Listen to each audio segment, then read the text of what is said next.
Sa politika ng Pilipinas, malinaw ang pagkakaiba ng pamumuno ni Pangulong Ferdinand Bongbong Marcos Jr. at ni dating Pangulong Rodrigo Tatay Digong Duterte. Si PBBM ay madalas binabatikos dahil sa mga aligasyon ng katiwalian at kapabayaan. Sa kanyang panahon, lumitaw ang mga ulat ng talamak na nakawan sa mga proyektong pang-imprastruktura, partikular sa flood control. Ang mga kontraktor ay di umano'y kumikita ng malaki, samantalang ang taong bayan ay patuloy na nagdurusa sa baha at kawalan ng maayos na serbisyo. Para sa marami, si PBBM ay simbolo ng isang leader na inuuna ang interes ng iilan kaysa kapakanan ng nakararami. Sa kabilang banda, si Tatay Digong ay naiiba ang naging imahe sa publiko. Kilala siya sa kanyang tapang at malasakit sa karaniwang Pilipino.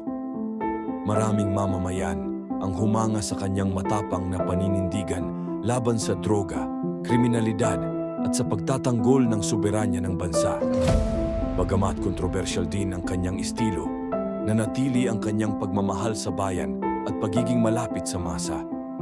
Kung ikukumpara, si PBBM ay itinuturing ng ilan bilang magnanakaw dahil sa mga isyong bumabalot sa kanyang pamumuno, habang si Tatay Digong ay minahal ng maraming Pilipino dahil sa kanyang tapang at malasakit.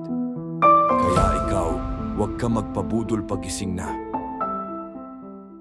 Kita natin, nung si Duterte ang presidente, ipinalibing niya ang ama ni Marcos Sr. sa ilan dekada na.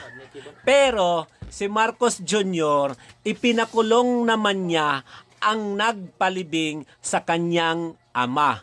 Ito ay makikita natin na traidor at walang utang na loob ang mga Marcos.